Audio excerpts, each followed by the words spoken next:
मैंने संयोग से सेंट के 12 टैलिस्मन्स हासिल कर लिए, लेकिन उस कमीने सिस्टम ने मुझे उनमें से सिर्फ एक ही इस्तेमाल करने दिया। बाकी टैलिस्मन्स मुझे प्रेस्टीज पॉइंट्स कमाकर ही अनलॉक करने थे। मैंने बहुत सोच विचार किया और आखिर में हॉर्स टैलिस्मन चुना। पहले तो सोचा था कि इसकी हर बीमारी ठीक करने वाली ताकत के दम पर आधुनिक शहर में एक मिरेकल डॉक्टर बन जाऊं, लेकिन फिर ध्यान से सोचा तो लगा कि ये सही नहीं होगा। आखिर आज के समाज में अगर ऐसी सुपर पावर सबके सामने आ गई तो सीधा मुसीबत मोल लेने जैसा होगा। अच्छी बात ये रही कि सिस्टम ने मेरे लिए सीधे एंशिएंट वर्ल्ड में जाने वाला एक पोर्टल खोल दिया। तभी मेरे दिमाग में एक जबरदस्त आइडिया आया। जब आधुनिक दुनिया में खुलकर कुछ नहीं कर सका तो क्यों ना एंशिएंट वर्ल्ड में जाकर खुद को एक अमर इमॉर्टल सेज बनाकर लोगों के सामने पेश करूं और अपनी डिवाइन पावर से प्रेस्टीज कमाऊं। बस फिर क्या था, मैंने तुरंत एंशिएंट क्लोथ्स और तरह तरह के प्रॉप्स खरीद ली। सब कुछ अच्छी तरह चेक करने के बाद मैं पोर्टल में कदम रख दिया। दोबारा आंख खुली तो मैं एंशिएंट वर्ल्ड की ऊंची ऊंची पहाड़ियों के बीच खड़ा था। पहाड़ की चोटी पर पहुंचकर मैंने बिनोक्यूलर से चारों तरफ देखा तो थोड़ी दूर एक गांव दिखाई दिया, लेकिन मैं इतना भी बेवकूफ नहीं था कि सीधे पहाड़ से उतरकर लोगों के सामने पहुंच जाता। अगर इमॉर्टल बनना है तो उसी की तरह रॉब भी होना चाहिए। इंसानों को खुद मुझे ढूंढते हुए आना होगा, तभी मेरी पहचान बनेगी। मैंने पहले से तैयार की हुई ड्राई आइस की धुंध पूरे इलाके में फैला दी। देखते ही देखते पूरा पहाड़ बादलों और धुंध से ढक गया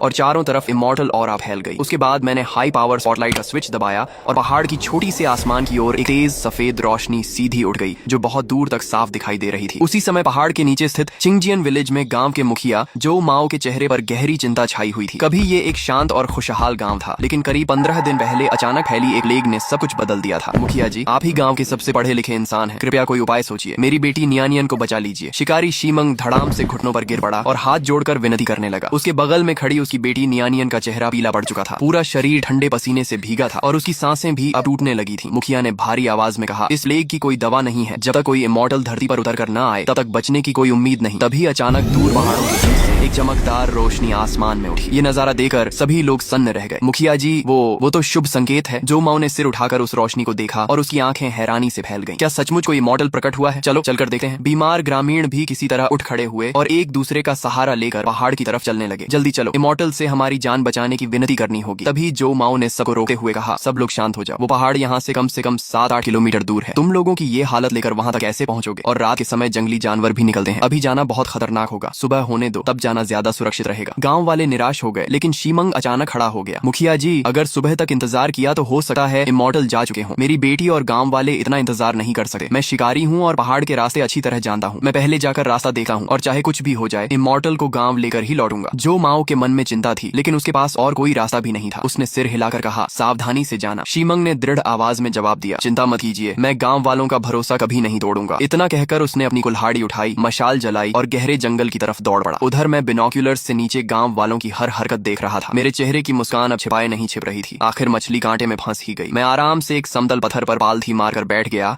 और एक शांत गंभीर इमॉर्टल की मुद्रा बना ली। दूसरी तरफ शीमंग मशाल लेकर हाँफता हुआ पहाड़ के नीचे पहुंच गया, लेकिन तभी अचानक एक भयानक जानवर की दहाड़ पूरे जंगल में गूंज उठी। अगले ही पल दर्जनों भेड़िए जंगल से निकलकर उसे चारों तरफ से घेरने लगे। काफी देर बीत गई, लेकिन कोई भी मेरे पास पहाड़ पर नहीं पहुंचा। मेरा मन बेचैन होने लगा। कहीं कोई हादसा तो नहीं हो गया? मुझे चिंता होने लगी। इसलिए मैंने अपना ड्रोन निकाला और उसे पहाड़ के नीचे उड़ाकर भेज दिया। ड्रोन की स्क्रीन पर जो नजारा दिखाई दिया उसे देखकर मेरा दिल बैठ गया। शीमंग पहाड़ के बीचों बीच दर्जनों भेड़ियों से घिरा हुआ था। उसके पीछे हटने का कोई रास्ता नहीं बचा था। वह कुल्हाड़ी कसकर पकड़े हुए था, लेकिन उसके चेहरे पर साफ निराशा दिखाई दे रही थी। अगर ये आदमी यहीं मर गया तो मेरी पूरी योजना बर्बाद हो जाएगी। इस समय उसकी मशाल भी लगभग बुझ चुकी थी और उसके शरीर पर भेड़ियों के पंजों के कई गहरे घाव बन चुके थे। सामने घेर कर खड़े भेड़ियों को देखकर उसके दिल में सिर्फ पछतावा बचा था। निया बेटी, तुम्हारा पिता तुम्हें बचा नहीं पाया। मैं इमॉर्टल को नहीं ला सका। तभी जब वह अपनी जान की बाजी लगाकर आखिरी हमला करने ही वाला था, अचानक एक कान फाड़ देने वाली जबरदस्त गर्जना पूरे जंगल में गूंज उठी। धरती तक कांपने लगी। अगले ही पल वुल्फ किंग का सिर पल भर में फट गया और बाकी भेड़िए भी उस भयानक शक्ति से डरकर पीछे हट गए। ये तो इमॉर्टल मैजिक है। अगले ही क्षण सफेद वस्त्र पहने मेरी आकृति हवा में चलते हुए उनके सामने आ पहुंची। मेरे हाथ में एक अजीब आकार का लाउड स्पीकर था। मैंने ठंडी आवाज में कहा, दुष्ट जानवरों, मेरी सीमा में उत्पात मचाने की हिम्मत कैसे हुई? भेड़िए डर तो गए थे, लेकिन अभी भी पूरी तरह भागे नहीं थे, मानो सोच रहे हो कि हमला जारी रखें या नहीं। मैंने बिना एक पल गंवाए फिर से लाउड स्पीकर उठाया। एक और भयानक गर्जना गूंजी और एक भेड़िया वहीं ढेर हो गया। इस बार पूरा झुंड बुरी तरह डर गया और चारों दिशाओं में भाग खड़ा हुआ। ये दृश्य देखकर शीमंग पूरी तरह स्तब्ध रह गया। वह धड़ाम से घुटनों के बल गिर पड़ा और बार बार सिर झुकाकर बोला, धन्यवाद इमॉर्टल, आपने मेरी जान बचा ली। लेकिन बात पूरी होने से पहले ही डर और थकावट की वजह से उसका शरीर जवाब दे गया और वह वहीं बेहोश होकर गिर पड़ा। मैंने धीरे से कहा, पहले तुम्हारा इलाज कर देता हूँ। मैंने हाथ उठाया। मेरी आंखों में हॉर्स टैलिस्मन की परछाई चमकी और उंगलियों से बैंगनी डिवाइन लाइट निकलकर उसके शरीर पर उतर गई। शीमंग को लगा जैसे गर्माहट की एक लहर पूरे शरीर में दौड़ गई हो। उसके सारे घाव पल भर में भर गए और प्लेग के सारे लक्षण लक्षण भी पूरी तरह गायब हो गए। वह तुरंत उठकर बार बार सिर झुकाने लगा। इमॉर्टल की डिवाइन पावर सचमुच अद्भुत है। मैं आपका यह उपकार कभी नहीं भूलूंगा। मैं अंदर ही अंदर खुश था, लेकिन चेहरे पर वही शांत भाव बनाए रखा। मैंने पूछा, एक साधारण इंसान आधी रात को इस पहाड़ पर किस लिए आया है? शीमंग ने तुरंत जवाब दिया, इमॉर्टल, हम नीचे छिंगजियान विलेज के रहने वाले हैं। हमारे गांव में भयानक प्लेग फैल गई है, बहुत लोग मर चुके हैं। कृपया दया करके पूरे गांव को बचा लीजिए। मैंने जानबूझकर भौहें सिकोड़ ली और दूरी बनाते हुए कहा, इमॉर्टल और इंसानों की दुनिया अलग होती है। मुझे नश्वर संसार के मामलों में हस्तक्षेप नहीं करना चाहिए। शीमंग फिर से घुटनों पर गिर पड़ा। इमॉर्टल, गांव के सभी लोग निर्दोष हैं, कृपया उन पर दया कीजिए। अब मुझे लगा कि ज्यादा नाटक करने की जरूरत नहीं है। मैंने अपने कपड़ों से एक चांदी जैसी सफेद बिल निकाली और कहा, ये मेरी बनाई हुई चिंगी बिल है। इसे पानी में घोलकर पूरे गांव में बांट देना। प्लेग पूरी तरह खत्म हो जाएगी। शीमंग ने दोनों हाथों से बिल लेते हुए कहा, इमॉर्टल, मैं आपकी आज्ञा का अक्षरशः पालन करूंगा। वह जाने ही वाला था कि मैंने उसे रोक लिया। रुको, वह तुरंत पलटकर बोला, इमॉर्टल, क्या कोई और आदेश है? तभी मुझे याद आया कि मुझे इस दुनिया की जानकारी भी जुटानी है। मैंने शांत स्वर में पूछा, मैं कई वर्षों से एकांत में साधना कर रहा हूँ और दुनिया की खबरों से दूर हूँ। बताओ, इस समय कौन सा वर्ष चल रहा है और पूरे साम्राज्य पर किस शाही परिवार का शासन है? शीमंग झेंपते हुए बोला, इमॉर्टल, मैं तो बस एक साधारण शिकारी हूँ, राज दरबार की बातें नहीं जानता। इतना जरूर जानता हूँ कि इस समय जाओ रॉयल फैमिली पूरे साम्राज्य पर शासन कर रही है। इतना सुनते ही मुझे इस दुनिया का लगभग अंदाजा हो गया,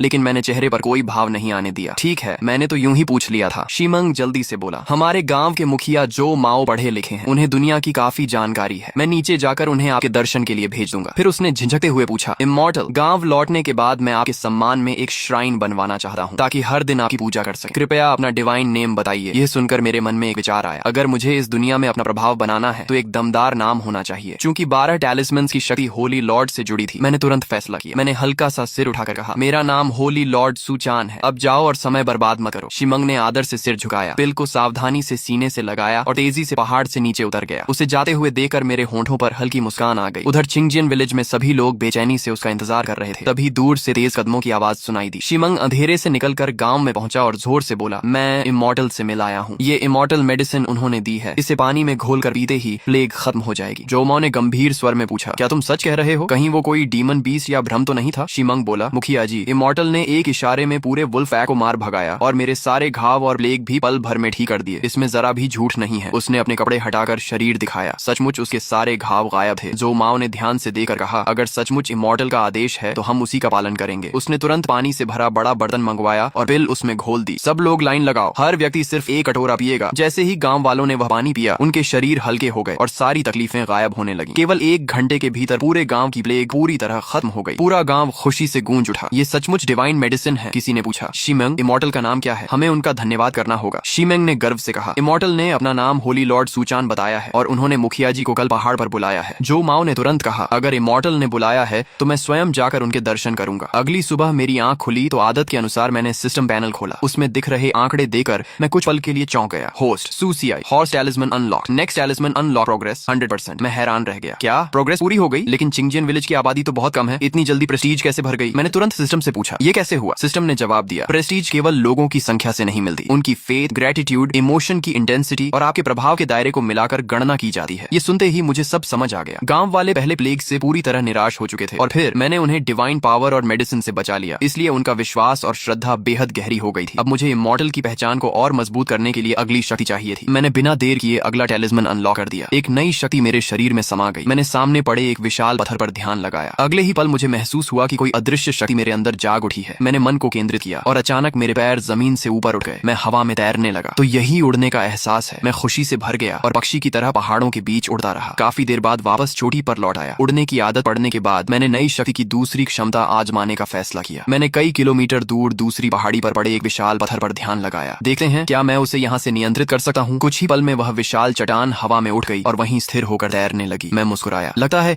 इस टैलिस्मन की रेंज मेरी सोच से कहीं ज्यादा है। फिर मैंने उसे अपनी तरफ खींचने की कोशिश की, लेकिन उसकी स्पीड बहुत धीमी थी, मानो कोई इलेक्ट्रिक स्कूटर धीरे धीरे चल रहा हो। अब मुझे इसकी ताकत समझ आ गई। इसकी सबसे बड़ी विशेषता इसकी बेहद लंबी रेंज और स्टेबल कंट्रोल थी, लेकिन स्पीड इसकी सबसे बड़ी कमजोरी थी। फिर भी इस दुनिया में जहाँ किसी के पास सुपरनैचुरल पावर नहीं थी, ये शक्ति किसी गॉड जैसी थी। तभी पहाड़ के नीचे से कदमों की आवाज आई। मैंने देखा कि कल वाला शीमंग इस बार एक सफेद बालों वाले बूढ़े आदमी को साथ लेकर ऊपर आ रहा था। वह निश्चित ही विलेज चीफ जो माओ था। मैं तुरंत हवा में उड़कर उनके आने का इंतजार करने लगा। जैसे ही दोनों पहाड़ की चोटी पर पहुंचे और मुझे हवा में तैरता देखा, वे दोनों अवाक रह गए। शीमंग और जो माओ तुरंत घुटनों पर बैठ गए। होली लॉर्ड, हम आपका प्रणाम करते हैं, मैंने शांत स्वर में कहा। औपचारिकताओं की आवश्यकता नहीं है। फिर मैंने जो माओ की ओर देखते हुए पहला सवाल पूछा, इस समय कौन कौन सा वर्ष चल रहा है और यह स्थान किस राज्य के अधीन है? जो माओ ने आदर से उत्तर दिया, होली लॉर्ड, अभी ग्रेट सॉन्ग डायनेस्टी का तियनशेंग का तीसरा वर्ष चल रहा है। यह स्थान जांगनान के पिंगजांग प्रेफेक्चर के अधीन आता है। यह सुनते ही मेरे मन में हलचल मच गई। यह नॉर्दर्न सॉन्ग डायनेस्टी का स्वर्ण काल था, तियनशेंग का तीसरा वर्ष, जब एम्परर रेनजोंग के शासन में पूरा साम्राज्य स्थिर और समृद्ध था। मैंने जानबूझकर गहरी सांस लेकर कहा, जब मैं पिछली बार संसार में आया था तब ग्रेट हान डायनेस्टी का समय था। यह नहीं सोचा था कि एक बार ध्यान में लीन होने के बाद जागूंगा तो हजारों वर्ष बीत चुके होंगे। जो माओ यह सुनकर बुरी तरह चौंक गया और जल्दी से बोला, होली लॉर्ड, हान डायनेस्टी को समाप्त हुए 1000 वर्ष से भी अधिक समय बीत चुका है। समय बदल गया, राजवंश बदल गए, संसार पूरी तरह बदल चुका है। मैंने आकाश की ओर देखते हुए कहा, समय सचमुच किसी का इंतजार नहीं करता। फिर जो माओ ने आदर से पूछा, होली लॉर्ड, इस बार आपके संसार में आने का कोई विशेष उद्देश्य है? मैंने शांत भाव से उत्तर दिया, मैं तो केवल समय की इच्छा के अनुसार संसार में आया हूँ और कुछ लोगों का भाग्य बदलना चाहता हूँ। तभी शिमंग आगे बढ़ा और विनम्रता से बोला, होली लॉर्ड, यदि आपका कोई आवश्यक कार्य नहीं है तो कृपया हमारे चिंगजियन विलेज चलिए। आपने कल पूरे गांव की जान बचाई है, आप हमारे सबसे बड़े उपकारी हैं। कृपया हमें आपकी सेवा करने का अवसर दीजिए। पहले तो मैं मना करना चाहता था, लेकिन फिर सोचा कि अब जबकि मेरे पास सुपरनैचुरल पावर है तो पहाड़ पर छिपे रहने से बेहतर होगा कि एंशिएंट वर्ल्ड को भी करीब से देखा जाए और साथ ही अपनी रेपुटेशन भी बढ़ाई जाए। मैंने हल्की मुस्कान के साथ कहा, ठीक है, क्योंकि तुम लोग इतने आग्रह से बुला रहे हो तो मैं तुम्हारे साथ चलता हूँ। इतना कहकर मैंने उंगली हल्की सी हिलाई। टेलीकिनेसिस टैलिस्मैन की शक्ति सक्रिय हो गई। अगले ही पल शिमंग और जो माओ को लगा कि उनका शरीर अचानक जमीन से ऊपर उठ गया है। दोनों हवा में तैरने लगे। वे घबराकर चिल्लाए, होली लॉर्ड, हम उड़ रहे हैं। मैंने मुस्कुराकर कहा, घबराओ मत, मैं केवल अपनी डिवाइन पावर से तुम्हें उठा रहा हूँ ताकि तुम्हें पहाड़ से उतरने में कष्ट न हो। लगभग 10 मिनट बाद हम चिंगजियन विलेज पहुंच गए। तभी गांव वालों ने आसमान की ओर इशारा करते हुए चिल्लाया, जल्दी देखो, आसमान में 3 लोग उड़ रहे हैं। सभी ने ऊपर देखा तो 3 परछाइयां धीरे धीरे गांव की ओर उतरती दिखाई दी। किसी ने हैरानी से कहा, हे भगवान, वो तो शिमंग और विलेज चीफ हैं। क्या वे सचमुच उड़ रहे हैं? जैसे ही हम जमीन पर उतरे, शिमंग तुरंत मेरे सामने घुटनों के बल बैठ गया। उसके पीछे पूरे गांव के लोग भी एक साथ झुक गए। होली लॉर्ड, आपने हमारी जान बचाई, हम जीवन भर आपका यह उपकार नहीं भूलेंगे। मैंने हाथ उठाकर कहा, सब लोग उठ जाओ, इतनी औपचारिकता की आवश्यकता नहीं है। जो माओ खड़ा हुआ और ऊंची आवाज में बोला, आज चिंगजियन विलेज का सबसे शुभ दिन है। हर परिवार अपने घर का सबसे अच्छा भोजन लेकर आए। आज हम होली लॉर्ड के स्वागत में भोज करेंगे। सभी गांव वाले खुशी से अपने अपने घरों की ओर दौड़ पड़े। थोड़ी ही देर में गांव के बीच लंबी मेजें सज गईं। उन पर घर की बनी शराब, स्मोक्ड मीट और तरह तरह के भोजन रख दिए गए। भोजन समाप्त होने के बाद मैं वापस पहाड़ की ओर लौटने लगा। तभी जो माओ ने मुझे रोकते हुए कहा, होली लॉर्ड, पूरे गांव ने मिलकर निर्णय लिया है कि हम आपके लिए यहीं एक बड़ा निवास बनाएंगे। कृपया हमेशा हमारे गांव में ही रहिए। मैंने मुस्कुराकर पूछा, तुम लोग मुझे यहीं क्यों रोकना चाहते हो? जो माओ ने गंभीर स्वर में कहा, होली लॉर्ड, भले ही आज का समय समृद्ध का हो, लेकिन पिंगजांग प्रीफेक्चर के आसपास अभी भी महामारी और अनहोनी घटनाएं होती रहती हैं। आसपास के 7-8 गांव प्लेग की वजह से लगभग उजड़ चुके हैं। हम आपसे प्रार्थना करते हैं कि चिंगजियन विलेज की रक्षा करें ताकि हमारे लोग हमेशा सुरक्षित रहें। उनकी सादगी देकर मेरा मन सचमुच पिघल गया, लेकिन मैं जानता था कि एक इमॉर्टल को रहस्यमय बने रहना चाहिए। अगर मैं हमेशा गांव में रहने लगा तो लोगों की श्रद्धा धीरे धीरे कम हो जाएगी। मैंने मुस्कुराकर कहा, जो व्यक्ति साधना करता है उसे पर्वतों और प्रकृति के बीच रहना चाहिए। मैं गांव में स्थायी रूप से नहीं रह सकता, लेकिन चिंगलू माउंटेन पर अपना केव रेजिडेंस बनाकर वहीं निवास करूंगा। अगर तुम्हें कभी मेरी आवश्यकता हो तो पहाड़ पर आ जाना। जो माओ और शिमंग दोनों के चेहरे खुशी से खिल उठे और उन्होंने तुरंत सिर झुकाकर हामी भर दी। तभी जो माओ ने झिझकते हुए पूछा, होली लॉर्ड, कल आपने जो इमॉर्टल पिल दी थी, क्या वह बहुत कीमती थी? मैंने सिर हिलाकर कहा, हाँ, ऐसी इमॉर्टल पिल्स बनाना बेहद कठिन होता है। उन्हें तैयार करने के लिए कई दुर्लभ स्पिरिचुअल हर्ब्स की आवश्यकता पड़ती है। इस समय मेरे पास तैयार पिल्स नहीं है। मैंने मन ही मन सोचा कि अगर हर बार पिल दूंगा तो लोग सिर्फ मेडिसिन को याद रखेंगे, लेकिन अगर मैं अपनी डिवाइन पावर से लोगों का इलाज करूंगा तो उनका विश्वास और भी गहरा होगा। इसलिए मैंने आगे कहा, हालांकि इस समय मेरे पास पिल्स नहीं है, लेकिन मैं अपनी डिवाइन पावर से लोगों का उपचार कर सकता हूँ। आसपास के जिन गांवों में प्लेग फैली है वहाँ के सभी बीमार लोगों को एक स्थान पर इकट्ठा कर दो। कल इसी समय मैं लौटकर उन सबका इलाज करूंगा। इतना कहकर मैं हवा में उठा और एक रोशनी की तरह चिंगलू माउंटेन की ओर उड़ गया। पीछे पूरे गांव के लोग झुकर एक साथ बोले, होली लॉर्ड को हमारा प्रणाम। मेरे जाने के बाद गांव वाले आपस में आगे की योजना पर चर्चा करने लगे। वंगबो ने जो माओ के कंधे पर हाथ रखते हुए कहा, ओल्ड जो, तुम्हारे रिश्तेदारों के जो विलेज में भी प्लेग फैली हुई है उन्हें भी यहाँ बुला लेते हैं। तभी एक दूसरे बुजुर्ग ने देखा कि जो माओ चुपचाप किसी सोच में डूबा हुआ है। उसने पूछा, ओल्ड जो, क्या सोच रहे हो? जो माओ ने गहरी सांस लेकर कहा, मैं सोच रहा हूँ कि होली लॉर्ड ने हमारी जान बचाई, लेकिन हम उनके इस उपकार का बदला कैसे चुकाएं? हमारे पास ऐसा कुछ भी नहीं है जो उनके योग्य हो। दूसरे बुजुर्ग ने भी सिर हिलाया, सच कहा, एक इमॉर्टल को हमारे जैसे साधारण लोगों की चीजों की क्या आवश्यकता होगी? कुछ देर सोचने के बाद जो माओ की आंखों में अचानक चमक आ गई। मुझे एक उपाय सूझा है। दुनिया के लोग यश और प्रतिष्ठा चाहते हैं। मंदिरों के देवताओं की भी पूजा और धूप दीप से महिमा फैलती है। भले ही होली लॉर्ड इन बातों की परवाह न करते हों, लेकिन अगर हम उनका नाम दूर दूर तक फैलाएंगे तो उन्हें भी अवश्य प्रसन्नता होगी। ये सुनकर सभी बुजुर्गों ने सहमति में सिर हिलाया और जो माओ की बुद्धिमानी की प्रशंसा की। इसके बाद जो माओ ने होली लॉर्ड के कई चित्र बनवाए और लोगों को उन्हें आसपास के गांवों में फैलाने के लिए भेज दिया। दूसरे गांवों में लोगों को लाने के साथ साथ होली लॉर्ड का नाम भी फैलाया जाने जाने लगा। अगले दिन सुबह सुबह चिंगजियन विलेज से 4-5 ताकतवर जवानों को अलग अलग दिशाओं में आसपास के गांवों में भेजा गया ताकि वे प्लेग से संक्रमित लोगों को यहाँ लेकर आए। उधर शीमंग अपनी बेटी नियानियन को साथ लेकर अपने ससुराल ली विलेज की ओर निकल पड़ा, लेकिन जैसे ही दोनों गांव के अंदर पहुंचे वे दंग रह गए। पूरा गांव बर्बाद हो चुका था। कई घर जलकर सिर्फ राख और जले हुए खंभों में बदल गए थे। नियानियन घबराकर बोली, पिताजी कहीं नाना नानी को कुछ हो तो नहीं गया? तभी एक फटे पुराने कपड़े पहने ग्रामीण घबराया हुआ उनके पास से भागता हुआ निकला। शिमंग ने तुरंत उसे रोकर पूछा, भाई गांव की ये हालत कैसे हो गई? ली लाओजंग का परिवार कहाँ है? वही जो गांव के पूर्वी हिस्से में रहता है। वह आदमी बोला, तुम उनके दामाद हो ना? अरे प्लेग बहुत भयानक फैल गई थी। विलेज चीफ ने कहा कि जो भी संक्रमित है वो अशुभ है, इसीलिए सबको गांव के बाहर पड़े पुराने मंदिर में मरने के लिए छोड़ दिया गया और उनके घरों को आग लगा दी गई ताकि बीमारी दोबारा न फैले। ये सुनते ही शीमंग का चेहरा बदल गया। उसने बिना एक पल गंवाए नियनियन का हाथ पकड़ा और गांव के बाहर बने उस टूटे फूटे मंदिर की ओर दौड़ पड़ा। जैसे ही उसने दरवाजा खोला, सड़ी हुई बदबू और दवाइयों की तीखी गंध एक साथ उसकी नाक में घुस गई। अंदर जमीन पर दसियों बीमार लोग पड़े थे। सबके चेहरे पीले पड़ चुके थे और किसी में उठने तक की ताकत नहीं बची थी। शीमंग की नजर तुरंत कोने में पड़े अपने ससुर ली लाओजंग और सास पर पड़ी। वह दौड़कर उनके पास पहुंचा और चिल्लाया, पिताजी, माताजी। ली लाओजंग बड़ी मुश्किल से उठने की कोशिश करते हुए बोले, शीमंग तुम यहाँ क्यों आए? जल्दी चले जाओ, हमें प्लेग है, तुम भी संक्रमित हो जाओगे। लेकिन जैसे ही उनकी नजर शीमंग के पीछे खड़ी नियनियन पर पड़ी, वे घबरा गए। तुम्हें अपनी जान की परवाह नहीं तो ठीक, लेकिन नियनियन को क्यों ले आए? उसे तुरंत यहाँ से ले जाओ। शीमंग ने उनके कंधे पर हाथ रखकर दृढ़ स्वर में कहा, पिताजी चिंता मत कीजिए, नियनियन को कुछ नहीं होगा। हमारे चिंगजियन विलेज पर होली लॉर्ड की कृपा है, वहाँ प्लेग किसी को छू भी नहीं सकती। ये सुनते ही वहाँ पड़े बाकी बीमार लोग हंसने लगे। क्या कहा? होली लॉर्ड? शीमिंग, कहीं तुम्हारा दिमाग तो नहीं खराब हो गया? इतनी भयानक प्लेग में कोई इमॉर्टल आकर लोगों को बचाएगा? अगर ऐसा होता तो अब तक इतने लोग क्यों मरते? तभी बाहर से तेज कदमों की आवाज आई। कई लोग हाथों में डंडे लिए मंदिर के अंदर घुस आए। सबसे आगे ली विलेज का विलेज चीफ ली हुआयन था। उसने गुस्से से पूछा, शिमंग तुम हमारे गांव में क्या करने आए हो? कहीं चिंगजियन विलेज की बीमारी यहाँ फैलाने तो नहीं आए? शिमंग ने गुस्से में जवाब दिया, क्या तुम अपने ही गाँव वालों के साथ ऐसा व्यवहार करते हो? प्लेग होने पर उन्हें मरने के लिए छोड़ देते हो और घर जलाकर समझते हो कि बीमारी खत्म हो जाएगी? सुन लो, हमारे चिंगजियन विलेज में होली लॉर्ड स्वयं प्रकट हुए हैं। उन्होंने हमारी प्लेग पूरी तरह ठीक कर दी। मैं आज अपने सास ससुर और इन सभी बीमार लोगों को चिंगजियान विलेज ले जाने आया हूँ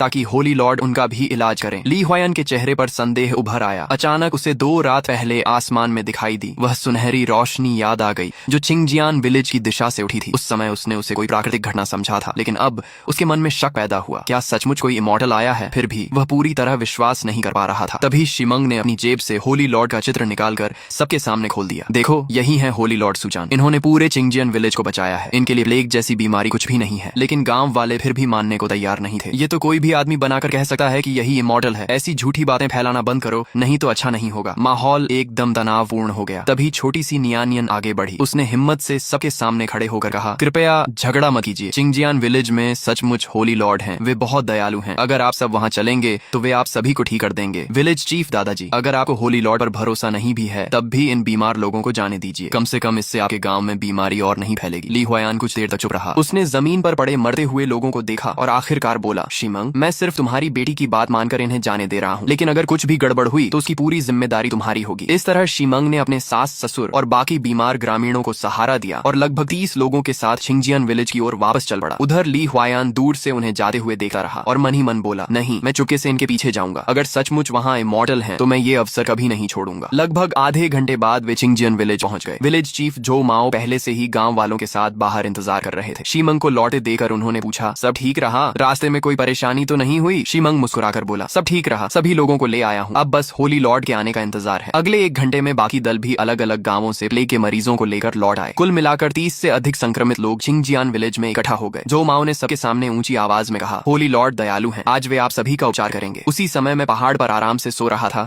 कि अचानक अलार्म की आवाज से मेरी नींद खुल गई। अरे, आज गांव वालों का इलाज करना था, ये तो मैं लगभग भूल ही गया था। मैं जल्दी से तैयार हुआ और उड़कर आसमान में पहुंच गया। ऊपर से देखा तो गांव के बाहर खुली जगह में सैकड़ों लोग घुटनों के बल बैठे हुए थे। मैं हंस पड़ा, ये लोग तो सचमुच मेरी पूजा करने लगे। मैंने मन ही मन सोचा, जब ये लोग इतने विश्वास से मेरा इंतजार कर रहे हैं तो मुझे भी अपने इमॉर्टल वाला एंट्री देना चाहिए। नीचे जो माओ ऊंची आवाज में बोला, कृपया होली लॉर्ड पधारें। उसकी आवाज के साथ ही आसमान में तलवार की तेज गूंज सुनाई दी। एक चांदी जैसी चमकती हुई लॉन्ग सोर्ड आसमान से उतरकर जमीन में सीधी धंस गई और उसके चारों ओर सुनहरी रोशनी फैल गई। अगले ही पल मैं धीरे धीरे आसमान से नीचे उतरने लगा। सफेद वस्त्र हवा में लहरा रहे थे और मेरा रूप बिल्कुल किसी स्वर्गीय इमॉर्टल जैसा दिखाई दे रहा था। चिंगजियान विलेज के लोग भावुक होकर रो पड़े और बार बार सिर झुकाने लगे। दूसरी ओर दूसरे गांवों से आए लोग और ली हुआयन यह दृश्य देखकर स्तब्ध रह गए। ली हुआयन के मन में अब केवल एक ही विचार था, सचमुच इस दुनिया में इमॉर्टल मौजूद हैं। मैंने शांत स्वर में कहा, सब लोग उठ जाओ, मैं आज यहाँ इन प्लेग से पीड़ित लोगों का उपचार करने आया हूँ। जो माओ आगे बढ़ा और बोला, होली लॉर्ड, यही वे लोग हैं जो आसपास के गांवों से लाए गए हैं, कृपया इन पर दया कीजिए। मैंने हाथ उठाया। हॉर्स टैलिस्मन की डिवाइन पावर प्रकाश बनकर सभी बीमार लोगों पर फैल गई। जिन लोगों के चेहरे पीले पड़ चुके थे उनके शरीर में तुरंत गर्माहट दौड़ गई। उनकी बीमारी पल भर में गायब हो गई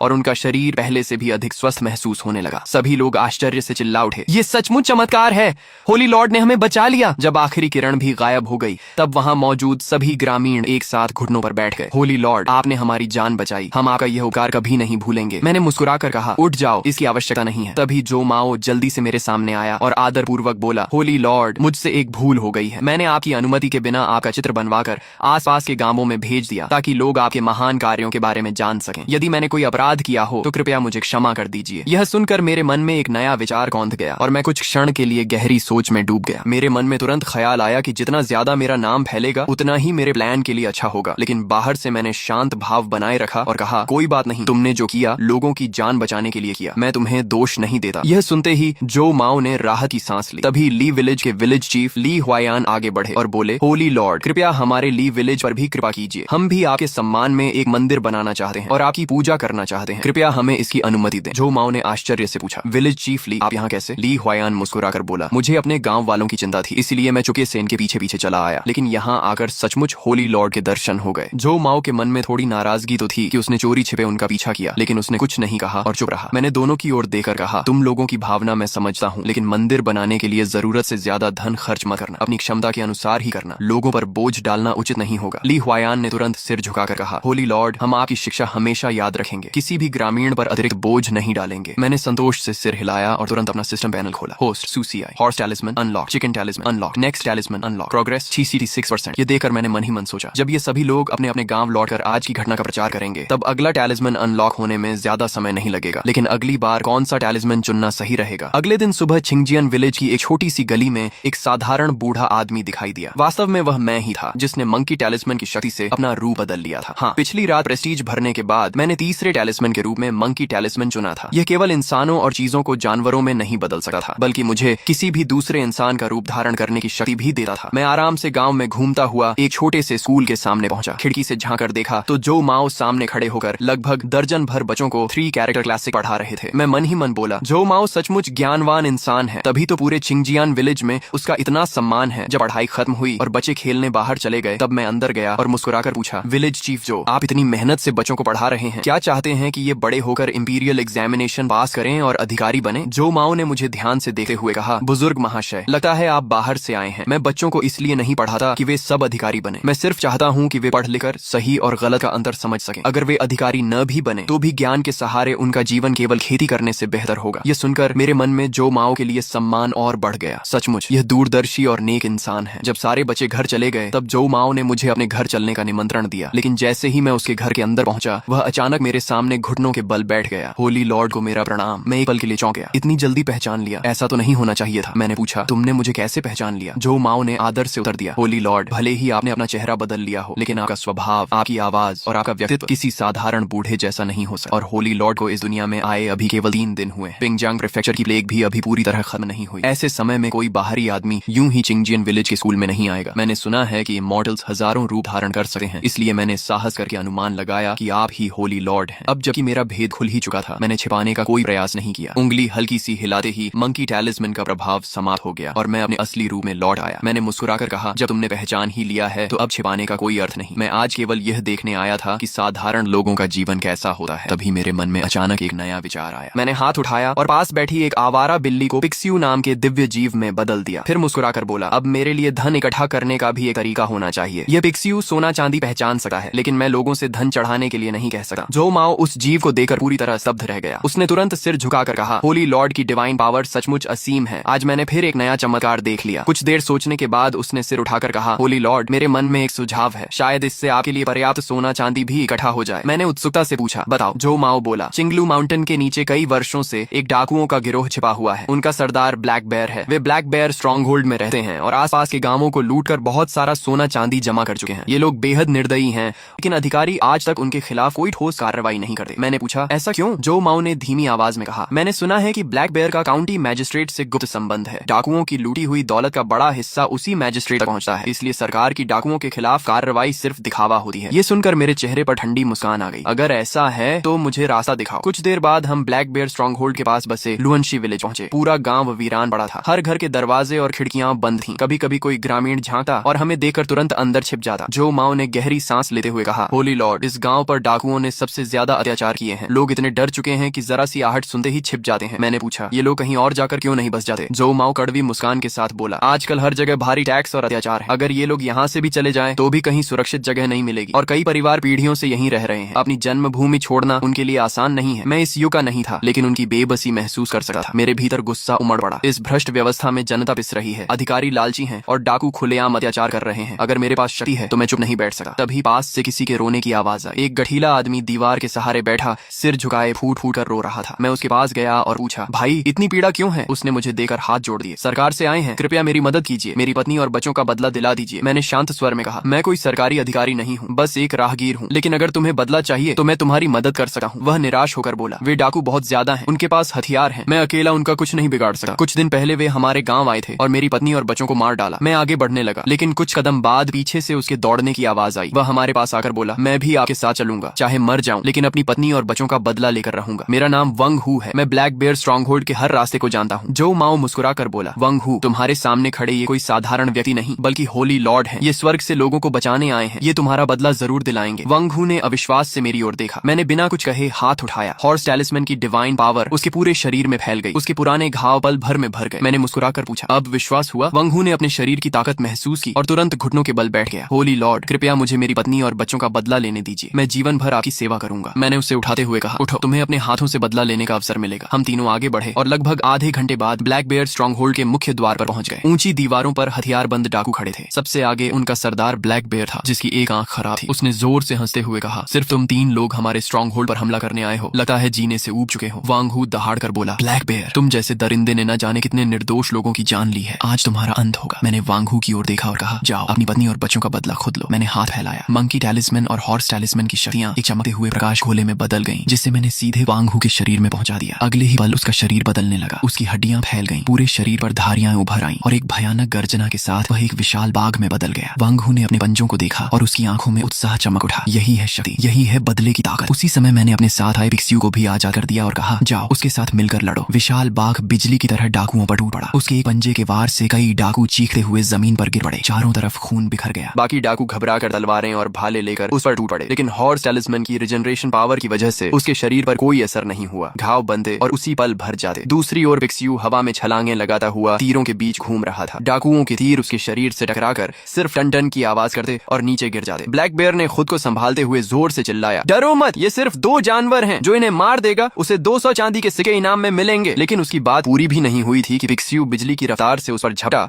और एक ही पंजे में उसे हवा में उछालकर स्ट्रॉन्ग होल्ड के दरवाजे से दे मारा। ब्लैक बेयर वहीं ढेर हो गया और दोबारा उठ ही नहीं सका। अपने सरदार को गिरते देख बाकी डाकू बुरी तरह घबरा गए। उन्होंने हथियार फेंक दिए और भागने लगे, लेकिन वांग हू और पिक्सियू ने किसी को नहीं छोड़ा। पूरे स्ट्रॉन्ग होल्ड में चीखें गूंज उठी। बचे हुए कुछ डाकुओं ने भागने का रास्ता न देकर धनुष उठाए और चिल्लाए, उससे मॉर्टल को मार दो, वही इन सब का कारण है। दर्जनों तीर मेरी ओर उड़ते हुए आए। मैंने पलक तक नहीं झपकाई। मजाक है क्या? अगर चिकन टैलिस्मैन की शक्ति होते हुए भी मैं तीर से घायल हो जाऊं तो फिर इमॉर्टल कहलाने का क्या मतलब? मैंने हाथ उठाया। उड़ते हुए सारे तीर हवा में ही रुक गए, मानो किसी अदृश्य शक्ति ने उन्हें पकड़ लिया हो। डाकू घबरा कर चिल्लाए, फिर से तीर चलाओ। मैं नहीं मानता कि वो सब रोक सकता है, लेकिन अगले ही पल वंग हू उन तक पहुंच चुका था। उसके एक पंजे के वार से सारे डाकू वहीं खत्म हो गए। जब आखिरी डाकू भी मर गया तब उसके शरीर में भरी डिवाइन पावर धीरे धीरे समाप्त हो गई और वह फिर से इंसान बन गया। वह घुटनों के बल बैठकर बोला, होली लॉर्ड, आपका बहुत धन्यवाद। आखिरकार मैं अपने परिवार का बदला ले पाया। मैंने शांत स्वर में कहा, उठो, उन्हें उनके कर्मों की यही सजा मिलनी चाहिए थी। अगले दिन भोर होते ही ली चेन 4 भरोसेमंद गार्ड्स को साथ लेकर धूल भरे रास्ते से शहर के बाहर निकला। रास्ते में उन्होंने कई गांव पार किए। हर जगह उजड़े हुए घर, बिखरी लाशें और सुनसान गलियां दिखाई दे रही थीं। कुछ गांव तो पूरी तरह खाली हो चुके थे। ली चेन का चेहरा गंभीर हो गया। उसने नक्शा निकाला और हर नष्ट हुए गांव पर निशान लगाने लगा। उसके मन पर बोझ और बढ़ता गया। ये प्लेग मेरी कल्पना से कहीं ज्यादा भयानक है। उसके पीछे चल रहे जाओ हू और जाओ बाओ लगातार उससे बात करने की कोशिश कर रहे थे ताकि उस गुप्त पत्र का राज जान सकें। जाओ हू ने सामान्य स्वर में पूछा, ब्रदर ली, ली, इस बार हमें प्लेग की जांच और चिट्ठी पहुंचाने के अलावा भी कोई आदेश मिला है क्या? ली चेन कुछ देर चुप रहा। आखिर उसने कहा, हाँ, एक और काम है। राजधानी के मिनिस्टर सू ने काउंटी मैजिस्ट्रेट के माध्यम से जो माओ के लिए एक पत्र और निमंत्रण भेजा है, उसे हर हाल में जो माओ के हाथों में देना है। जाओ हू के मन में तुरंत ख्याल आया, तो सचमुच इसका संबंध राजधानी के बड़े लोगों से है। उसने फिर पूछा, ये मिनिस्टर सू कौन है? जो माओ तो गाँव में रहने वाले एक साधारण विद्वान है, उनका राजधानी के इतने बड़े मंत्री से क्या संबंध? ली चेन ने उत्तर दिया, मिनिस्टर सू वर्तमान दरबार के सबसे प्रभावशाली मंत्रियों में से एक हैं। कई वर्ष पहले वे और जो माओ साथ पढ़ते थे, दोनों की गहरी मित्रता थी, लेकिन अचानक उन्होंने पत्र क्यों भेजा, इसका कारण मुझे भी नहीं पता। जाओ बाओ ने धीरे से जाओ हू का कपड़ा खींचा। जाओ हू ने गंभीर होकर कहा, मिनिस्टर सू से दुश्मनी मोल नहीं ली जा सकती, लेकिन काउंटी मैजिस्ट्रेट का आदेश भी टाल नहीं सकते। अगर काम अधूरा रहा तो लौट कर भी हमारी मौत तय है, इसलिए अभी पहले की योजना के अनुसार ही चलते हैं और परिस्थिति देकर फैसला करेंगे। सब लोग आगे बढ़ते रहे। लगभग आधे घंटे बाद अचानक दूर से ढोल नगाड़ों और लोगों की भीड़ की आवाज सुनाई दी। चारों तरफ का वीरान माहौल एकदम बदल चुका था। सब लोग हैरानी से उधर देखने लगे। जाओ हू ने भौहें सिकोड़ते हुए कहा, अजीब बात है, इस सुनसान इलाके में इतनी बड़ी भीड़ कैसे इकट्ठा हो गई? कहीं कोई विद्रोह तो नहीं हो रहा? ली, क्या हमें पहले काउंटी टाउन लौटकर मैजिस्ट्रेट को इसकी सूचना नहीं देनी चाहिए? ली चेन ने सिर हिलाया और कहा, नहीं, पहले सच्चाई का पता लगाते हैं। तुम सब लोग तुरंत अपने सरकारी कपड़े बदलो, साधारण ग्रामीणों के कपड़े पहनकर भीड़ में मिल जाओ, पता लगाओ कि इतने लोग यहाँ क्यों इकट्ठा हुए हैं। लेकिन किसी को शक नहीं होना चाहिए। सभी सिपाहियों ने जल्दी से अपने मोटे सूती कपड़े पहन लिए और चुपचाप भीड़ में घुल मिल गए। कुछ देर बाद वे वापस लौटे और सारी जानकारी ली चेन को दी। आज चिंगजियन विलेज में होली लॉर्ड टेम्पल की नींव रखी जा रही है। आसपास के सभी गांवों के लोग अपनी इच्छा से यहाँ आए हैं, क्योंकि होली लॉर्ड ने उनकी प्लेग ठीक कर दी थी। वे उनका धन्यवाद करने के लिए मंदिर बना रहे हैं। ये सुनते ही ली चेन का चेहरा गंभीर हो गया। उसने मन ही मन सोचा, होली लॉर्ड, प्लेग ठीक करना, ये सब किसी कल्ट की चाल भी हो सकती है। अगर लोगों को बहकाया जा रहा है तो इसे तुरंत रोकना होगा। उसने कमर से अपना सरकारी टोकन निकाला और ऊंची आवाज में बोला, योंगजू प्रीफेक्चर के अधिकारी यहाँ मौजूद हैं, सभी लोग तुरंत इकट्ठा होना बंद करें और पीछे हट जाएं। उसकी आवाज सुनते ही ढोल नगाड़े अचानक बंद हो गए। कुछ ही पल पहले तक जो जगह उत्साह से भरी थी,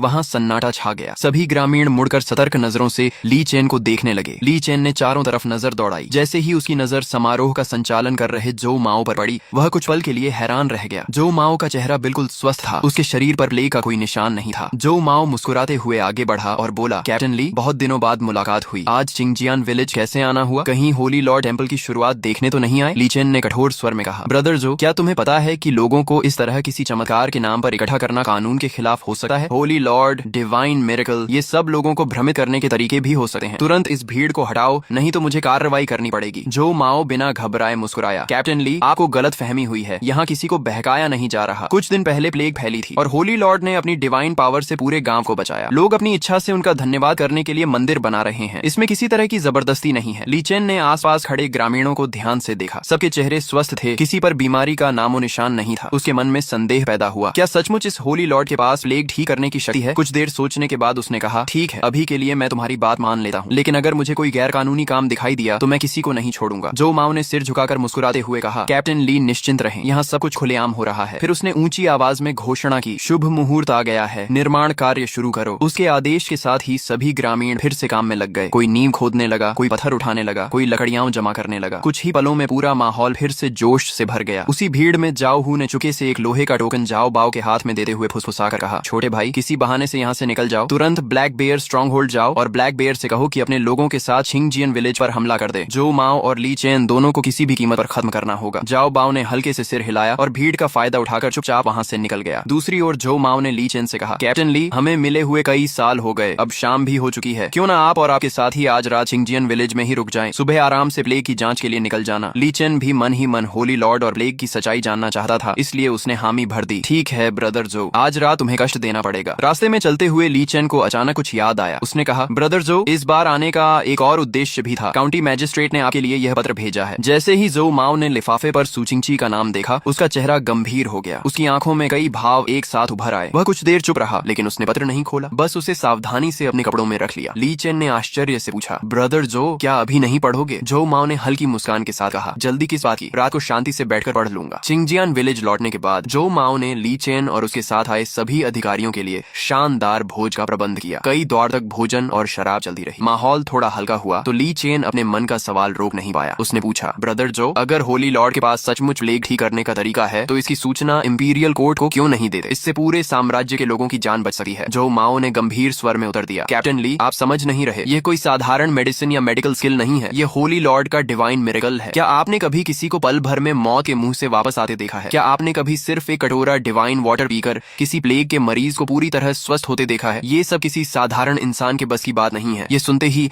ली चेन के मन में हलचल मच गई। उसे याद आया कि जब वह गांव में दाखिल हुआ था तब जिन लोगों को प्लेग से मर जाना चाहिए था वे सब पूरी तरह स्वस्थ दिखाई दे रहे थे। ये कोई झूठ नहीं हो सकता था। उसने कई बार कुछ कहने की कोशिश की लेकिन उसके पास कोई जवाब नहीं था। भोज समाप्त होने के बाद जो माओ ने सभी अधिकारियों के ठहरने की व्यवस्था कर दी और रात धीरे धीरे गहरी होने लगी। रात को लीचन छिंगजियान विलेज के एक खाली पड़े घर में ठहरा लेकिन उसे बिल्कुल भी नींद नहीं आई। काफी देर तक करवटें बदलने के बाद वह उठकर जो माओ के पास गया। दोनों आंगन में आमने सामने बैठकर देर रात तक देश और जनता की बातें करते रहे। उन्होंने उन दिनों को याद किया जब दोनों ने साथ मिलकर यह शपथ ली थी कि वे जनता की सेवा करेंगे और अन्याय के खिलाफ लड़ेंगे। लेकिन समय ने दोनों की राहें बदल दी। जो माओ ने भ्रष्ट अधिकारियों के खिलाफ आवाज उठाई थी इसलिए उसे पद छोड़कर गांव लौटना पड़ा, जबकि सुजिन से लगातार पदोन्नति पाकर इंपीरियल कोर्ट का प्रभावशाली मंत्री बन गया। दोनों के बीच वर्षों तक पत्रों का आदान प्रदान होता रहा लेकिन मुलाकात कभी नहीं हो सकी। बातचीत खत्म होने के बाद जो माओ अपने कमरे में लौटा और सुजिनजे का भेजा हुआ पत्र खोला। उसमें लिखा था, ब्रदर जो, पिंगजियांग की स्थिति दिन ब दिन खराब होती जा रही है। इंपीरियल कोर्ट भ्रष्टाचार से भर चुका है। मैंने कई बार एम्परर के सामने सच्चाई रखी लेकिन हर बार मुझे नजरअंदाज किया गया। अब मेरा मन पूरी तरह टूट चुका है। मैंने पद छोड़कर गांव लौटने का निर्णय ले लिया है। पुराने मित्र होने के नाते मैं चाहता हूं कि तुम एक बार मुझसे मिलो ताकि बीते दिनों की यादें ताजा कर सकें। पत्र पढ़कर जो माओ ने गहरी सांस ली और बुदबुदाया, पुरानी दोस्ती का मान रखते हुए मुझे उससे एक बार मिलना ही चाहिए। उसी समय दूसरी ओर जाओ बाओ तेज रफ्तार घोड़े पर सवार होकर ब्लैक बेयर स्ट्रॉन्ग होल्ड पहुंचा, लेकिन वहां का दृश्य देखकर उसकी आंखें फटी रह गईं। कभी भव्य दिखने वाला पूरा स्ट्रॉन्ग होल्ड अब खंडहर बन चुका था। चारों तरफ डाकुओं की लाशें बिखरी थीं, जमीन खून से लाल हो चुकी थी और हवा में तेज खून की बदबू फैली हुई थी। जाओ बाओ अविश्वास से बुदबुदाया, ये कैसे हो सकता है? ब्लैक बेयर के पास तो सैकड़ों आदमी थे। पूरा स्ट्रॉन्ग होल्ड किसने खत्म कर दिया? उसके मन में डर पैदा हो गया। वह वहां ज्यादा देर रुकने की हिम्मत नहीं कर सका और जल्दी से पास के लुआनशी विलेज पहुंचकर जानकारी जुटाने लगा। जैसे ही वह गांव में दाखिल हुआ उसकी कमर पर लटका ब्लैक आयरन टोकन धूप में चमक उठा। वह टोकन काउंटी मैजिस्ट्रेट द्वारा दिया गया था और उस पर ब्लैक बेयर स्ट्रॉन्ग होल्ड का चिन्ह बना हुआ था। ग्रामीणों ने उसे अधिकारी समझकर सम्मान से देखा लेकिन वांग हू ने उस टोकन को पहचान लिया। उसे होली लॉर्ड की बात याद आई कि ब्लैक बेयर और काउंटी मैजिस्ट्रेट मिलकर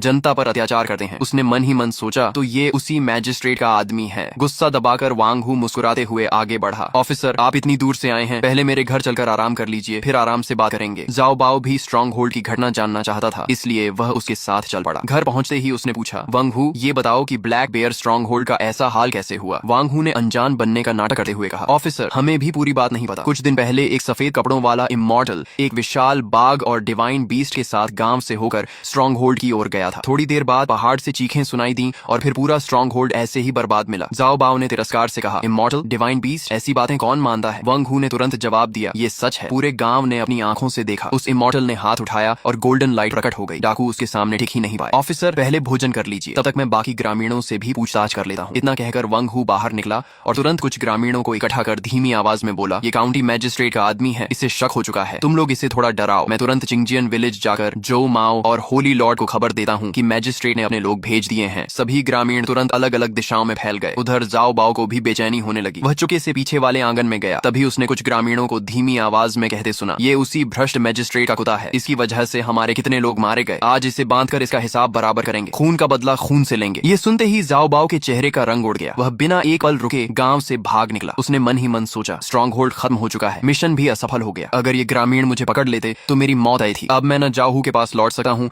और न ही मैजिस्ट्रेट के पास, पहले कहीं छिपना होगा। दूसरी ओर छिंगजियान विलेज में जाओ हू एक बड़े पेड़ के नीचे बेचैनी से गांव के बाहर की ओर देख रहा था। वह बड़बड़ाया, ये जाओ बाओ अभी तक वापस क्यों नहीं आया? कहीं उसके साथ कुछ हो तो नहीं गया? तभी एक सिपाही दौड़ता हुआ आया और बोला, ब्रदर हू, कैप्टन ली ने सबको गांव के बाहर पुराने जंगल में बुलाया है, कोई जरूरी बात करनी है। जाओ हू चौंक गया और बाकी लोगों के साथ जंगल पहुंच गया। वहां ली चेन गंभीर चेहरे के साथ सबका इंतजार कर रहा था। सभी के इकट्ठा होने के बाद उसने कहा, मैंने चुपके से पूरे गांव की जांच की है। ग्रामीणों के शरीर पर प्लेग से ठीक होने के स्पष्ट निशान हैं। होली लॉर्ड द्वारा प्लेग ठीक करने की बात शायद सच है, लेकिन एक और बात मुझे परेशान कर रही है। होली लॉर्ड टेम्पल के पास ग्रामीणों ने अपनी तरफ से एक गार्ड टीम बना रखी है जो दिन रात पहरा देती है। ये किसी साधारण आस्था जैसा नहीं लगा। मुझे शक है कि कोई होली लॉर्ड के नाम पर लोगों को इकट्ठा करके विद्रोह की तैयारी कर रहा है। चिंगलू माउंटेन वही जगह है जहाँ ग्रामीण होली लॉर्ड के रहने की बात करते हैं। अगर वहाँ सचमुच कोई विद्रोही छिपा है तो हमें तुरंत कार्रवाई करनी होगी। ये सुनते ही बाकी सिपाहियों के चेहरे उतर गए। एक ने घबरा कर पूछा, ब्रदर ली, लोग कहते हैं चिंगलू माउंटेन पर सचमुच इमॉर्टल रहता है, अगर हम वहाँ गए और सच में उससे सामना हो गया तो? ली चेन ने दृढ़ स्वर में कहा, डरने की जरूरत नहीं, हम इंपीरियल गवर्नमेंट के अधिकारी हैं, अपना कर्तव्य निभा रहे हैं, चाहे सामने इमॉर्टल ही क्यों ना हो। कानून से ऊपर कोई नहीं। आज रात तीसरे पहर हम पहाड़ पर चढ़ेंगे, कोई पीछे नहीं हटेगा। भीड़ में खड़ा जाओ हू यह सुनकर भीतर ही भीतर मुस्कुरा उठा। उसने मन में सोचा, ये तो मेरे लिए सुनहरा मौका है। चिंगलू माउंटेन का रास्ता कठिन और अंधेरा क्या है? अगर वहीं किसी हादसे में ली चेन मर जाए और उसका इल्जाम होली लॉर्ड पर लग जाए तो काउंटी मैजिस्ट्रेट का आदेश भी पूरा हो जाएगा और मुझ पर भी कोई शक नहीं आएगा। उधर जब ली चेन और बाकी सिपाही रात होने का इंतजार करने वापस गांव लौट रहे थे, तभी वांग हू लुआनशी विलेज के कुछ ग्रामीणों के साथ हांफता हुआ चिंगजियान विलेज पहुंचा और चिल्लाया, विलेज चीफ, बड़ी मुसीबत हो गई। काउंटी मैजिस्ट्रेट ने अपना एक आदमी लुआनशी विलेज भेजा था। वह ब्लैक बेयर स्ट्रॉन्ग होल्ड के बारे में पूछताछ कर रहा था। वह मैजिस्ट्रेट का खास आदमी है। मुझे लगता है कि उसका असली निशाना होली लॉर्ड है। ये सुनते ही जो माओ का चेहरा बदल गया। उसे तुरंत टेम्पल निर्माण समारोह के दौरान बीच में गायब हुआ वह अधिकारी याद आ गया। उसने घबरा कर कहा, बुरा हो गया, वह काउंटी मैजिस्ट्रेट का जासूस था। हो सकता है सारी खबर पहले ही बाहर पहुंच चुकी हो। उसी समय चिंगलू माउंटेन की गुफा में बैठा मैं सिस्टम की सूचना देखकर हल्का सा मुस्कुराया। तो आखिरकार सरकारी अधिकारी पहाड़ पर आने वाले हैं। अच्छा है, अब उनका स्वागत भी उसी तरह किया जाएगा। रात का अंधेरा पूरे चिंगलू माउंटेन पर फैल चुका था। ली चेन काले कपड़ों में 3 सिपाहियों के साथ कठिन पहाड़ी रास्ते पर आगे बढ़ रहा था। सबसे पीछे जाओ हू चुपचाप चल रहा था। उसके हाथ कपड़ों के अंदर छिपी एक तेज खंजर को कसकर पकड़े हुए थे। तभी सबसे युवा सिपाही ने धीमी आवाज में कहा, ब्रदर ली, चिंगलू माउंटेन हमेशा से रहस्यमयी जगह मानी जाती है। हम सिर्फ 4 लोग हैं। अगर सचमुच होली लॉर्ड से सामना हो गया तो लोग ज्यादा होंगे तो हमारी मौजूदगी आसानी से पकड़ में आ जाएगी। हमारा मकसद होली लॉर्ड की असली पहचान पता करना है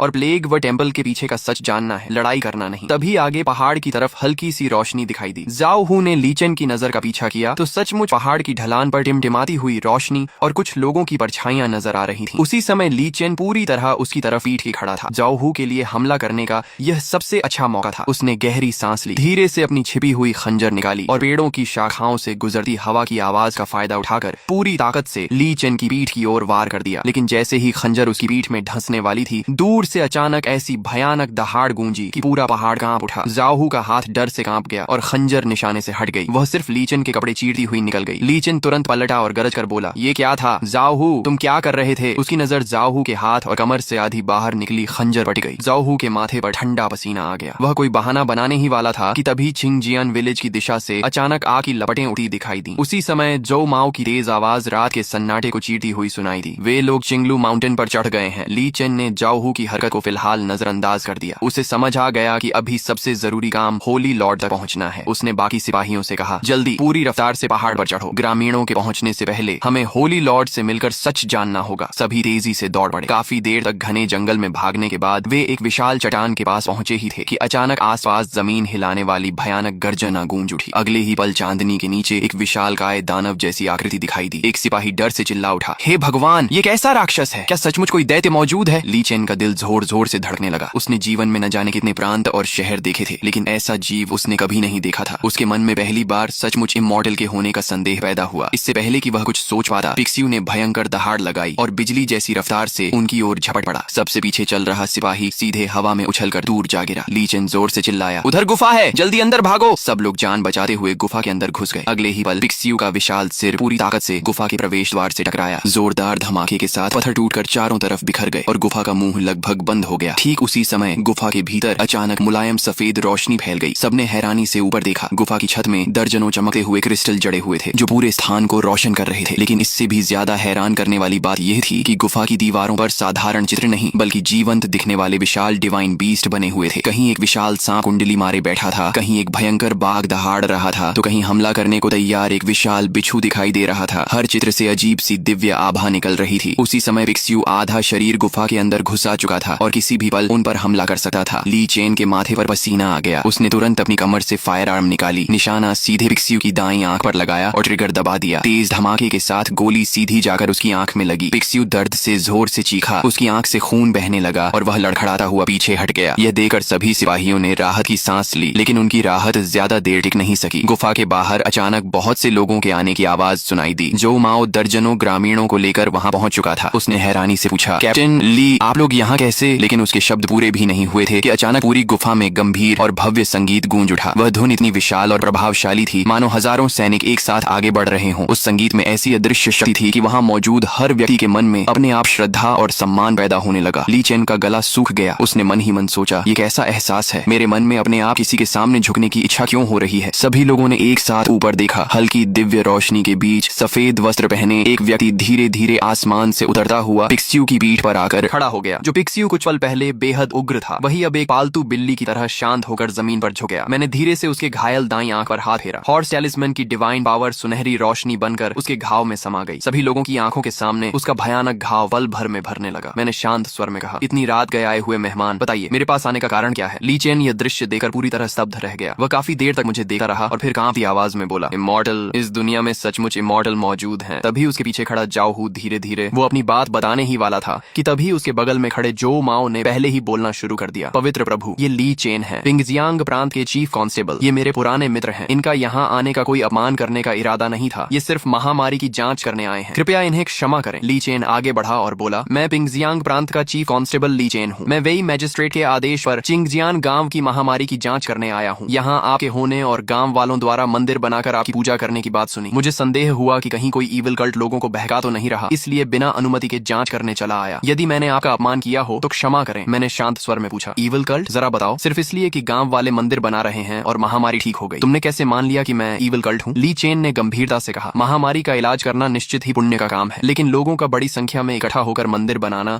और आपका अंधभक्ति से अनुसरण करना इतिहास में दर्ज ईविल कल्ट की कार्य प्रणाली से बहुत मिलता जुलता है। मैं शाही सरकार का चीफ कांस्टेबल हूँ। जनता की रक्षा करना मेरा कर्तव्य है, इसलिए सावधान रहना मेरी जिम्मेदारी है। कृपया मेरी मजबूरी समझिए। गुफा में सन्नाटा छा गया। सबकी निगाहें मुझ पर टिक गईं, लेकिन मैं हल्का सा मुस्कुराया और बोला, कोई बात नहीं, तुम अपना कर्तव्य निभा रहे हो और जनता की चिंता करते हो, इसमें तुम्हारा क्या दोष? ली चेन ने राहत की सांस ली। फिर अचानक उसे अपने उस साथी की याद आई जिसे पिक्सियों ने उड़ा दिया था। उसने चिंतित होकर कहा, पवित्र प्रभु, हमारा एक साथी पहाड़ पर आपकी डिवाइन बीस्ट के हमले में घायल हो गया। शायद अब तक उसकी मृत्यु हो चुकी होगी। मैंने कहा, तुम उसकी बात कर रहे हो? तभी जो माओ ने ताली बजाई और दो गांव वाले एक बेहोश कांस्टेबल को उठाकर गुफा के अंदर ले आए। मैंने फिर से हॉर्स टैलिस्मन की डिवाइन पावर सक्रिय की। सुनहरी रोशनी उसकी छाती पर पड़ी और कुछ ही क्षणों में उसकी टूटी हुई हड्डियां जुड़ गईं। कांस्टेबल ने धीरे धीरे आंखें खोली। मैं कहाँ हूँ? ली भाई, हम तो पहाड़ पर थे ना? ली चेन दौड़कर उसके पास पहुंचा। उसे पूरी तरह स्वस्थ देखकर वह स्तब्ध रह गया। ये किसी सामान्य मेडिकल स्किल से संभव नहीं था। तभी जो माओ आगे बढ़ा और बोला, पवित्र प्रभु, अभी गांव वालों ने खबर दी है कि झाओ बाओ नाम का कांस्टेबल वेई मैजिस्ट्रेट की दी हुई टोकन लेकर डॉग बियर फोर्ट के डाकुओं के अड्डे पर गया था। लगता है वह डाकुओं से मिलकर कोई साजिश रच रहा था। क्या? ली चेन ने तुरंत झाओ हू की तरफ देखा और ठंडी आवाज में बोला, झाओ हू, तुम्हारा भाई डाकुओं के अड्डे पर क्या करने गया था? सच सच बताओ। झाओ हू का चेहरा पीला पड़ गया। वह घबराकर बोला, शायद गांव वालों ने किसी और को देख लिया होगा। मेरा भाई, उसे कुछ जरूरी काम था, इसलिए वह काउंटी वापस गया है। वह कभी डाकुओं से नहीं मिलेगा। मैंने शांत स्वर में कहा, गलत फहमी हुई है या नहीं, अभी पता चल जाएगा। इतना कहकर मैंने हाथ उठाया। एक ड्रोन धीरे धीरे नीचे उतरा। मैंने कहा, ये मेरी डिवाइन इन्वेस्टिगेशन आर्टिफैक्ट है। यह बीती हुई घटनाओं को भी दिखा सकती है। तुम्हारे भाई की हरकतें सबके सामने आ जाएंगी। अगले ही पल ड्रोन से प्रकाश निकला और उसमें झाओ हू के भाई द्वारा पहाड़ पर ली चेन की हत्या करने की कोशिश का दृश्य दिखाई देने लगा। ली चेन पर मानो बिजली गिर गई। झाओ हू रोते हुए घुटनों के बल गिर पड़ा। ली भाई, मैं मजबूर था। वेई मैजिस्ट्रेट और उसके एडवाइजर ने धमकी दी थी कि अगर हमने आपको और गांव के मुखिया को नहीं मारा तो वे हमारे पूरे परिवार को खत्म कर देंगे। हमारे पास कोई दूसरा रास्ता नहीं था। ली चेन ने गुस्से से पूछा, और क्या क्या करने को कहा था? झाओ हू कांपते हुए बोला, बस इतना ही नहीं, उन्होंने कहा था कि ब्लैक बेयर के साथ मिलकर पूरे चिंगजियान गांव का नरसंहार करना है। काम पूरा होने पर 100 टाइल चांदी इनाम में देने का वादा भी किया था। यह सुनते ही गुफा में हंगामा मच गया। सभी कांस्टेबल और गांव वाले वेई मैजिस्ट्रेट को कोसने लगे। ली चेन ने झाओ हू को छोड़ दिया